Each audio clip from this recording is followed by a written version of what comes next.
Magandang hapon mga kaibigan. Andito may nadaanan kaming isang bangka.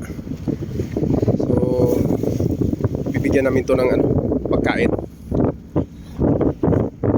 Kawawa naman si kuya. Nangisda siya.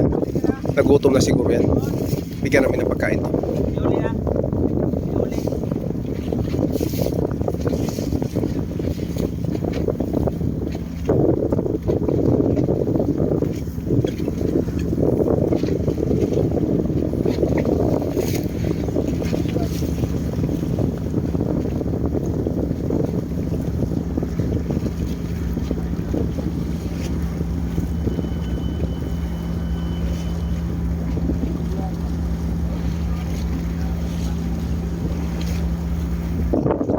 Ayun guys, kawawa si kuya.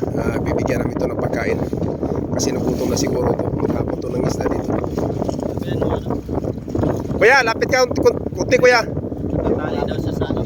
Nakatali ka sa buya kuya? Hindi ka makalapit dito? Hindi ka makalapit? Hindi daw siya makalapit dahil nakatali siya sa buya. So kami na lang siguro lalapit mga kaibigan. Ito, bibigyan namin siya ng pagkain. Maghapon siya ng isda para ipakain sa pamilya niya. Ang tanong kung marami bang huli ito siya.